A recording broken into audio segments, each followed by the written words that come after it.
Hello everyone အားလုံးပဲငါပါ Philip Gaming YouTube channel လေးကနေပြီးတော့ကြိုဆိုလိုက်ပါဗျာကျွန်တော်မတွေ့ရအောင်ကြာပြီပေါ့နော်ကျွန်တော်ဗီဒီယိုကျွန်တော်တိတ်မတင်ပြဘူးပေါ့နော်ကျွန်တော်မအားရကြ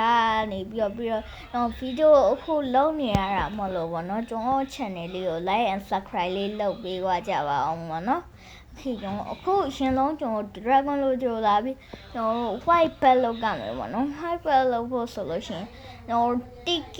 အောက်ဖို့တွားရမယ်ပေါ့နော်ပြီးလို့ရှင် TK အောက်ဖို့က NPC တွေကိုတက်ကမယ်ပေါ့နော်ဒီလောက်ကျွန်တော် response လုပ်လိုက်မယ်response လုပ်ပြီးဒီရောက်ပါမယ်ရောက်ပြီးမဟုတ် okay ကျွန်တော် TK အောက်ဖို့အရင်တွားလိုက်အောင်မယ်Okay ခုဆိုလို့ရှိရင်ပေါ့နော်ကျွန်တော် TK အောက်ဖို့တော့ရောက်သွားပြီပေါ့နော်ကျွန်တော်ဒီ NPC လေးတွေကိုတက်ကမှာပေါ့နော်ကျွန်တော်ဖုန်းပေါ်ရော Castle of the Sea မှာထဲဝါဖက်ထားစေခြင်းနဲ့ဆက်ထားစေခြင်းနဲ့ပေါ့နော်ကျွန်တော်အခုဆိုရင်တော့တက်လိုက်ကြအောင်ပေါ့နော် Okay တက်မယ်ပေါ့နော်ကျွန်တော်ကတော့ Cyber Race ချိန်ထားတယ်ပေါ့နော်ကျွန်တော်ဒီတက်တဲ့ချိန်မှာ Cyber Race နဲ့အမြန်ဆုံးတက်လို့ရတော့ Okay တက်လိုက်ပါမယ် Yeah yes Felix in the game now Blocks fruits grind all day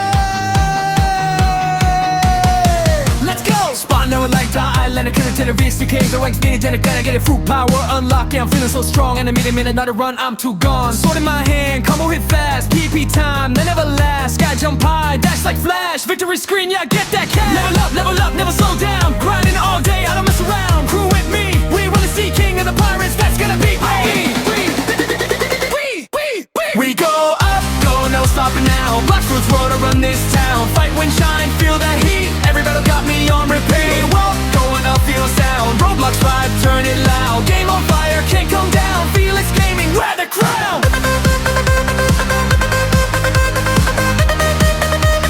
Felix Gaming wear the crown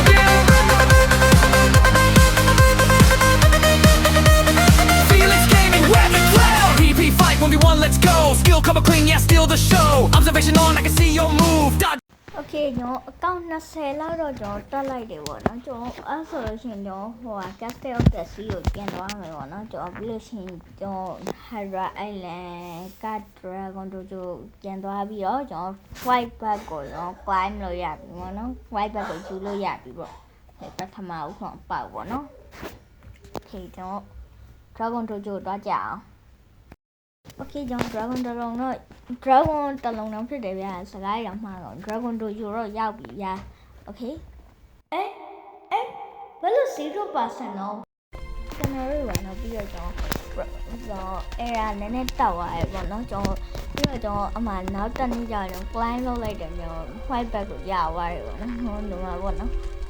ဒီ white bag ကိုရသွားတယ်ပေါ့နော်တော့ဘာမှထပ်လုပ်ဆရာမလိုဘူးပေါ့နော်ကျွန်တော်အဲ့နေ့ကကျွန်တော်ထင် error တက်သွားတယ်တော့ screen ratio နည်းနည်းဟိုဖြစ်နေတဲ့အတွက်တောင်းဝင်ပါတယ်ပေါ့နော်ကျွန်တော် recorder error တက်သွားလို့ထင်တယ် Okay ကျွန်တော်အခုဆိုရင်တော့ blue bag ကိုယူလို့ရပြီပေါ့နော် Okay blue bag ကိုတွက်ယူလိုက်အောင်မယ်ဗျာ Okay ကျွန်တော်တွေပေါ့နော်wire bag ယူလို့ရပြီလားမသိဘူး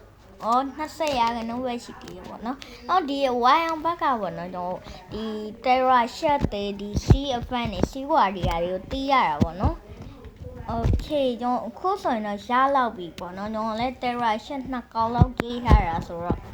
Okay ကျွန်တော်ရသွားပြီပေါ့နော်။ Dragon Dojo ရဲ့ Pokemon 300ရတယ်ပေါ့နော်။ကျွန်တော် Okay let's go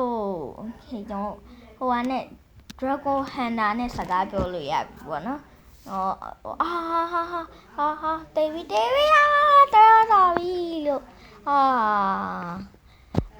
အလစ်လာချသွားတယ်ဟာကျွန်တော်တို့ရောနောက်ဆုံး orange bag ပေါ့နော် orange bag ကိုယူရမယ်ပေါ့နော် orange bag ကတော့အသေးတစ်လုံးနဲ့ trade ရမှာပေါ့နော်ကျွန်တော် mention သွားမယ်ပေါ့နော် Okay ကျွန်တော် mention တော့ရောက်ပြီပေါ့နော်ကျွန်တော် Okay ဆိုလို့ရှိရင်ကျွန်တော်တွေပေါ့နော်ကျွန်တော်ကတော့ကျွန်တော်ရဲ့တငယ်ချင်းနဲ့ပဲကျွန်တော် trade လိုက်တော့မယ်ပေါ့နော်ဒီတိုင်းတက်စီးမှာကျတော့ trade တဲ့လူက share တော့မလွယ်ဘူးကွာအဲ့ဒါတော့တငယ်ချင်းကိုစောက်လိုက်အောင်ပဲနော် Okay A few moments later Okay ကျွန်တော်ခုဆိုင်တော့ဒီရလာပေါ့နော်ကျွန်တော် trade လိုက်တော့5 4 3 2 1 minute တော့ပါသွားပြီ Okay တော့သွားတော့ဘောနော်ကျွန်တော် Hydra Island ပြန်သွားရမယ်ပေါ့နော် Okay ကျွန်တော် Hybrid နဲ့တော့ရောက်ပြီပေါ့နော်ကျွန်တော် Dragon တို့ကြည့်ပြီးတော့ Okay Dragon Trainer စီမှာကျွန်တော် Orange Black ကို climb လုပ်လိုက်မယ်ပေါ့နော် Okay ကျွန်တော် Legendary Scroll တစ်ခုရပေါ့နော် Orange Black ရတယ်ပေါ့နော် Okay ကျွန်တော် Inventory မှာတော့ကြည့်လိုက်အောင်မယ် Okay ကျွန်တော်ပြန်มาလည်းမသိဘူးဟိုကဒီမှာ white ရယ် blue white ရယ် yellow ရယ် orange ကျွန်တော်3ခုရသွားပြီပေါ့နော်ဟိုက Legendary Scroll ကဘယ်မှာလဲမသိဘူးဒီထဲမှာလားဟုတ်ဘူးကျွန်တော် Legendary Scroll နည်းနည်းရှာမယ်ပဲဒီမှာခဏကျွန်တော်ဒီထဲမှာဟုတ်တယ်ဗျဒီမှာဟိုမှာ Red Scroll တစ်ခုရယ် Legendary Scroll တစ်ခုရယ်ရှိပါတယ်ကျွန်တော်ရေပေါ့နော်ကျွန်တော်နည်းနည်းဗီဒီယိုလေးကတော့ပါပဲပေါ့နော်ကျွန်တော်ဒီ Dragon ဘတ်3ခုလုံးလေးယူပြပြီးသွားပြီပြီးတော့ကျွန်တော်နောက်နေ့ကျရင်လည်းနောက်ထပ်တခြားဘတ်တွေယူပြအောင်မယ်ပေါ့နော်ကျွန်တော် channel လေးကိုလည်း like and subscribe လေးလုပ်ခဲ့ကြအောင်နော် bye bye